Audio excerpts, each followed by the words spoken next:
If you've been dealing with stomach or intestinal problems and it feels like nothing really works, new diets, new supplements, new rules you swear you'll follow this time, there's a very good chance you're not broken. You might just be treating the wrong parts of your digestive system, and that one mistake can keep people stuck for years. Because when you aim at the wrong tissue, you can do all the right things and still feel like your body is ignoring you. Today I want to slow this down, make it practical, and help you answer one simple question that changes everything. Are your symptoms coming mostly from your stomach or mostly from your intestines? Once you know that, the healing path becomes clearer and a lot less frustrating. And quick note before we dive in, if you like videos that take confusing health topics and make them easy to understand, please hit like and subscribe. It genuinely motivates me to keep publishing more in-depth, research-backed, easy-to-listen guides like this, and it helps the channel reach more people who are stuck and looking for answers. Now let's make this interactive right away. I want you to do something simple. Place your hand on the area where you feel discomfort most often. Not where you think digestion happens, where you actually feel it. If your discomfort is higher up, burning, pressure, nausea, reflux, a raw irritated feeling under your ribs,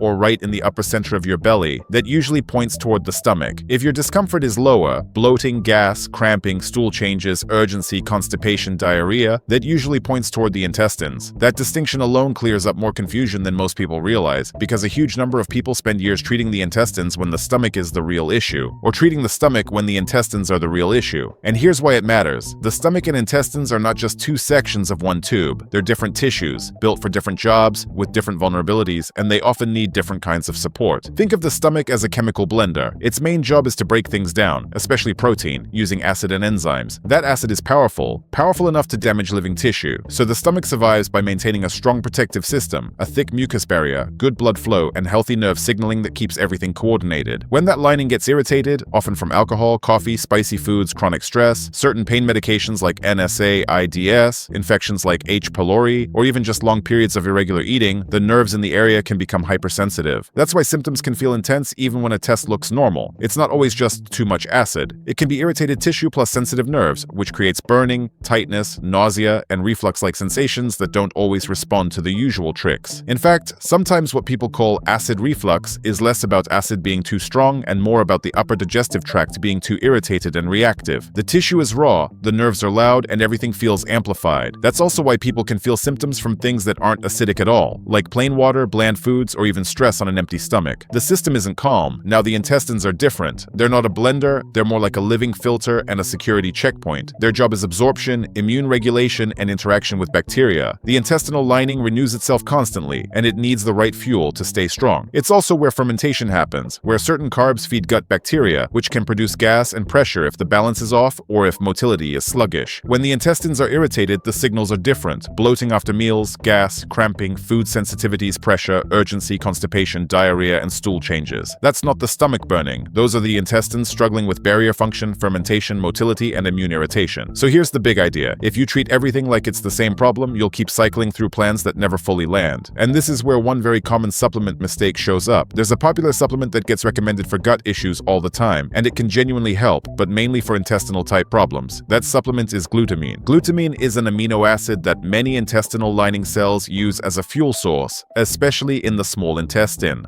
That's one reason it's commonly discussed for intestinal irritation after antibiotics, frequent loose stools, ongoing bloating, or what people casually call leaky gut. It may support the lining's ability to regenerate and maintain a healthier barrier, especially when the gut has been stressed by illness, travel, medication, or chronic inflammation. But here's the critical mistake. Glutamine is not a direct stomach lining healer. It doesn't coat the stomach. It doesn't rebuild the stomach's mucus layer in the same way. And for some people, especially those who are already wired, anxious, overstressed, it can even feel a bit stimulating. Not dangerous, but enough that someone might say, why do I feel more edgy? Or why is my reflux worse at night when I take this? So if you're dealing with burning, reflux, upper belly irritation, and you've been taking glutamine faithfully while wondering why nothing changes, it may be because you're treating an intestinal problem when your real target is the stomach. Now let's flip the lens, because stomach-dominant problems often require a different kind of support and a different kind of mindset. If your symptoms are stomach-dominant, there's another amino acid that becomes more relevant in the conversation: glycine. glycine. Glycine is a key building block of collagen, and collagen is central to repair across many tissues. The stomach lining and the supportive tissue beneath it depend heavily on collagen-based maintenance. But glycine has another trait that matters a lot for stomach symptoms. It tends to have a calming influence on the nervous system, and that's not a small detail. Stomach problems are strongly influenced by stress physiology. When your body is locked in fight or flight, digestion is not the priority. Blood flow shifts away from the digestive tract. Secretions change, motility changes, the stomach lining becomes easier to irritate, and the nerves become easier to trigger. That's why two people can eat the same meal and one feels totally fine while the other feels like their stomach is on fire. It's not always the food itself, it's the state the body is in when the food arrives. This is why stomach healing often requires a two-part approach: support the tissue and shift the nervous system toward parasympathetic rest and digest. Because healing doesn't happen when your body thinks it's being chased. So for stomach-dominant patterns, burning, nausea, reflux feelings, irritation after coffee or alcohol, raw sensation under the ribs, support that encourages repair and nervous system downshifting can make more sense. Glycine is one example people use in that context because it supports collagen-related maintenance and can feel soothing for many individuals. Now, I want to be very clear, I'm using glutamine and glycine as teaching tools, not as magical cures. They're examples that make the principle easy to understand. The real principle is this: different tissues need different kinds of support, and even beyond supplements, you can apply this idea to your lifestyle choices. For stomach-dominant issues, the most powerful medicine is often lowering irritation and increasing protection. Gentler meals, reducing triggers like alcohol and very spicy foods for a while, eating in a calmer state, and avoiding long stretches of stress plus empty stomach. For intestines, the focus is often tolerance, fermentation balance, and regularity, supporting digestion so food doesn't sit and ferment excessively, and feeding the microbiome in a gradual, strategic way. There's also another trap people fall into. They assume they must pick only one, but many people are mixed. The stomach can be irritated, and the intestines can be reactive too. In that case, you still want to identify the dominant driver first, because that's where you'll get the biggest wins. Think of it like a house with smoke. You don't start cleaning the curtains before you find the fire. And there's another layer that makes a big difference: timing and tolerance. A lot of people assume healing is about higher doses, more capsules, more powders, more aggressive protocols. But the digestive system, especially when it's irritated, often responds better to consistency than force. Many people find stomach-focused support is better tolerated later in the day or in the evening when the body naturally starts shifting toward repair mode. Intestinal-focused support, when used, is often started gently and tends to be better earlier in the day. The goal isn't to force healing. The goal is to support the body consistently in the direction it's already trying to go. Now let's make this even more practical so you can apply it to your body starting today. If your symptoms feel worse on an empty stomach, if you wake up in the middle of the night with a raw, gnawing sensation, if coffee hits you like a match to dry grass, if spicy food makes you feel scraped from the inside, think stomach first. That's where calming, protecting, and repair support tends to work best. If your symptoms show up after meals, especially with bloating, gas, pressure, cramping, or changes in bowel movements, think intestines first. That's where lining support, fermentation control, and digestive tolerance become the priority. And here's the third clue that ties everything together: stress response. If stress instantly makes everything worse, if one tense conversation can trigger reflux, if one anxious morning turns your stomach into a knot, if your gut changes the moment your mind spirals, that's a sign the nervous system is heavily involved. And in those cases, calming the system becomes just as important as anything you take. Because digestion isn't just chemistry, it's chemistry plus nerves plus blood flow plus rhythm.